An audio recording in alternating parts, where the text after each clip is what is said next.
está? Muy buenas tardes. Qué gusto conocerle. Bienvenida a su espacio, Doctor T. Muchísimas gracias. Buenas tardes. ¿Cómo estás? Pues, doctora Gabriela, la semana pasada pues abordamos temas en cuanto a la alimentación. ¿Qué le parece si vamos a recordar este gráfico para tener en cuenta y seguir abordando este tema? Claro que sí. Aquí tenemos las recomendaciones, claro que sí. ¿Nos puede, por favor? Claro, es un poco lo que habíamos hablado la semana anterior, era sobre la dieta que tienen los pacientes bariátricos. Esta dieta se va a basar principalmente en varios tipos de comida a lo largo del día que se van a dividir en pequeñas porciones. Les recomendamos siempre a los pacientes tratar de comer con cubiertos de postre, cubiertos pequeños, bocados pequeños. O sea, yo les recomiendo realmente los cubiertos pequeños, no es que esté dentro de las recomendaciones, pero es mucho más fácil comer un tenedor chiquito lleno que comer un tenedor grande con solo la punta y tener como bocados muy chiquititos y masticar bien. Entonces, hasta que se acostumbren a eso, que no es lo que habitualmente hacen las personas, entonces es mejor que coman con cubiertos pequeños para mi punto de vista. Que eviten el estar picoteando, no es bueno para ninguna persona realmente, no solo para pacientes que tienen obesidad o que se han operado después de una cirugía bariátrica. Este tema de estar picoteando y comer poco a poco durante el transcurso del día no es nada saludable, no nos permite tener una adecuada alimentación, no nos permite tener un conteo de calorías como deberíamos tener o comer las porciones adecuadas de comida. Lo que decíamos, masticar y comer lentamente es importante también porque el cerebro necesita recibir un mensaje donde diga ya estoy satisfecho, pero para que esto pase yo necesito un tiempo, no puedo llegar y como comer súper rápido y a veces los pacientes tienen estos atracones donde se llenan de comida y siguen con hambre, comen más de lo que deberían comer y finalmente esto no permite que tengamos una regulación adecuada. Ser consciente también de la parte de la saciedad. Existe algo que también deberíamos hablar en algún momento, que es el hambre emocional, por ejemplo. Nosotros tenemos dos tipos o algunos tipos de formas de conocer lo que nosotros vamos a comer. Por ejemplo, hay pacientes que comen porque se sienten tristes, hay pacientes que comen porque tuvieran alguna desgracia familiar, algún problema, estrés en la oficina, alguna pelea con su novio. Entonces estos pacientes suelen tener esto que se llama el hambre emocional.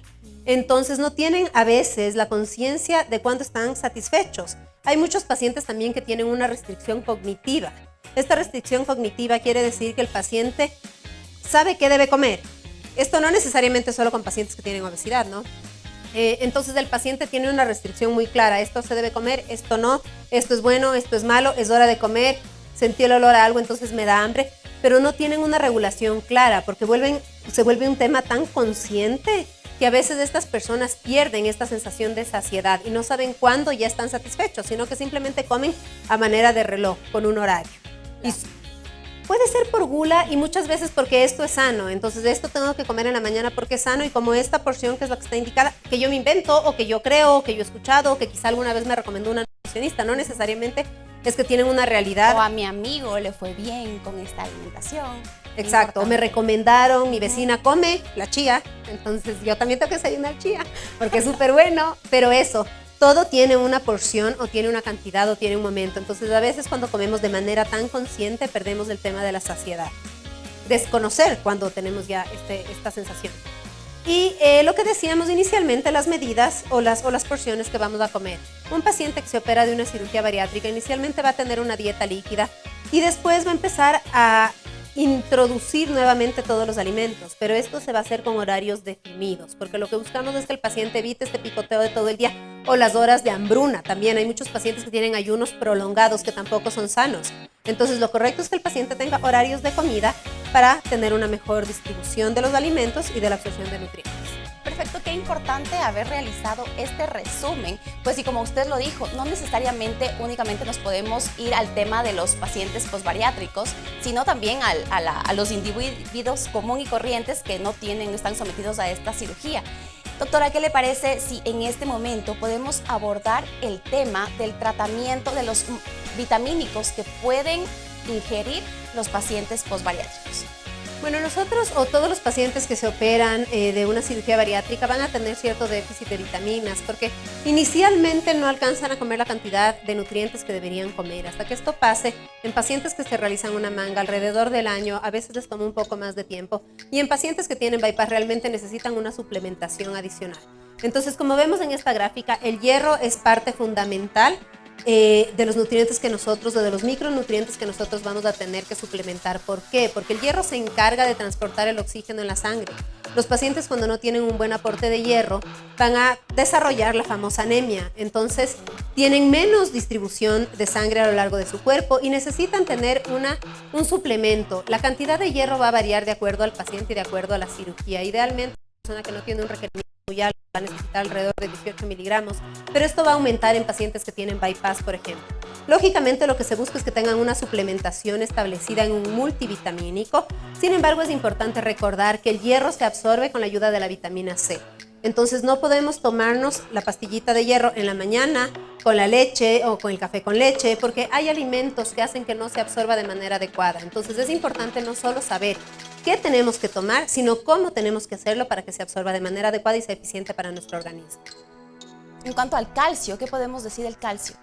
El calcio, bueno, como todos sabemos, se encarga de tener unos huesos y dientes fuertes, como dicen las propagandas, pero eventualmente el calcio también se encarga de la contracción muscular, se encarga de la conducción nerviosa, afecta a muchas áreas de nuestro cuerpo, por lo cual es importante también tener un buen suplemento de calcio.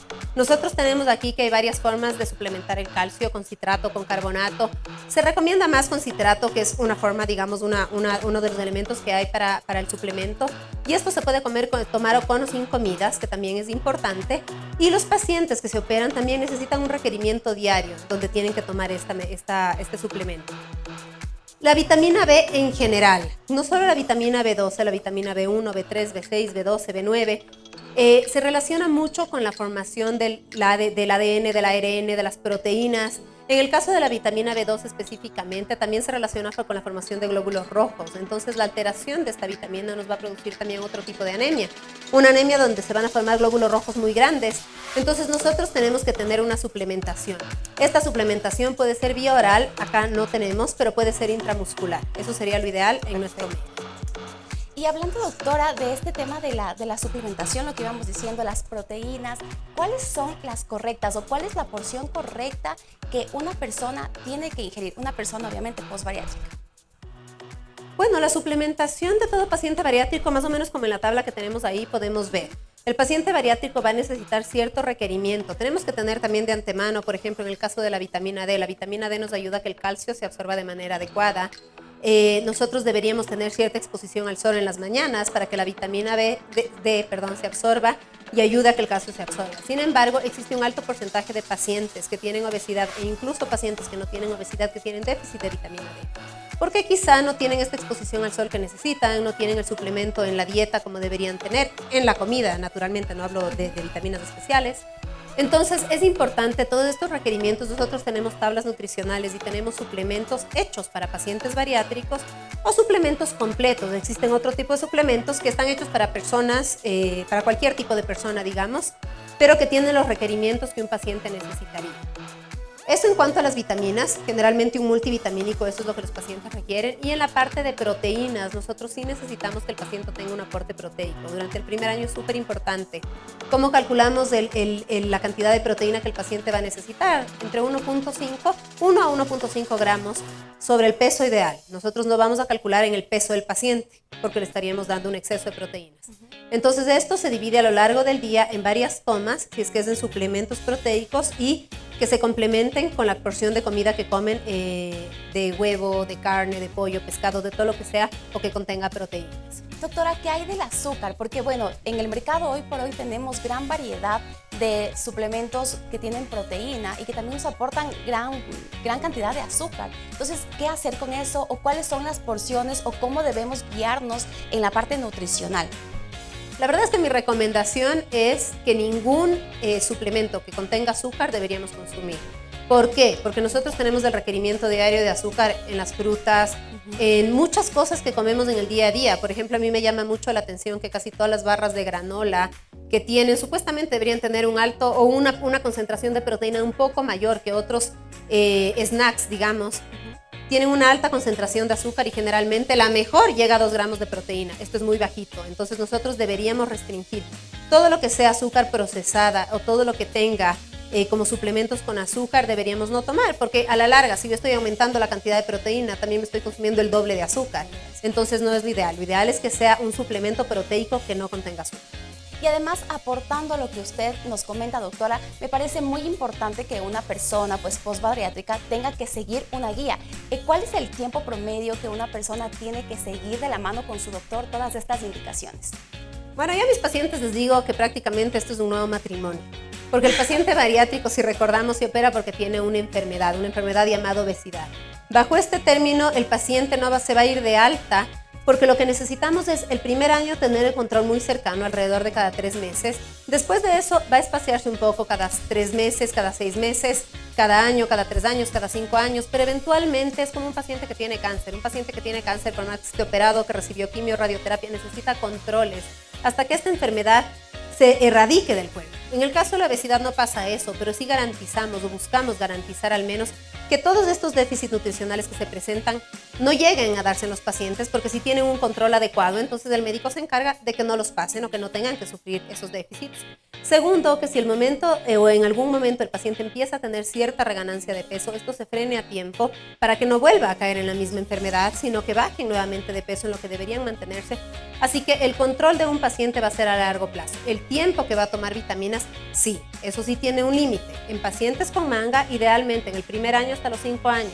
¿Por qué hasta los 5 años? Porque depende que el paciente quiera comer. El paciente bien puede comerse el pedacito de carne, los vegetales, como se puede comer 8 chocolates al día y no comer puro carbohidrato. Entonces, depende mucho de la dieta y la reeducación del paciente. Y en el caso de un paciente con bypass, esto sí es de por vida. Lastimosamente, el bypass genera cierta malabsorción de micronutrientes que necesita un aporte adicional. Es un nuevo estilo de vida, definitivamente, doctora, con las pacientes de esta forma. Y bueno, le queremos agradecer muchísimo. ¿De qué manera los pacientes la pueden encontrar a usted? ¿En qué consultorio? ¿A través de qué número? Y las redes sociales, que también son muy importantes. Bueno, yo la consulta tengo en el edificio CityMed, en el 6º piso, en el consultorio 629. Las redes sociales, estoy en Facebook como doctora Gabriela Zapata Cirujana, en Instagram como doctora Gabriela Zapata J, y el teléfono es del 098-455-4535. Siempre es un gusto tenerle con nosotros, doctora, y muy importante todas sus recomendaciones. Y por supuesto, yo les tengo una recomendación muy importante también a todos ustedes. Con más de 15 años de experiencia en el manejo de pacientes bariátricos, la doctora Gabriela Zapata se perfila como una de las mejores cirujanas especializadas en cirugía bariátrica y metabólica. Las ramas de la especialidad de la doctora Zapata incluyen la cirugía general laparoscópica, bariátrica y también endoscópica. Ya saben, la pueden encontrar en Instagram, @doctora Gabriela Zapata J, o a los teléfonos 098-455-4535. Lo repetimos, 098-4554-535. Doctora Gabriela Zapata. Es momento de un pequeño corte comercial, pero seguimos con más consejos de salud en su revista médica Doctor TV.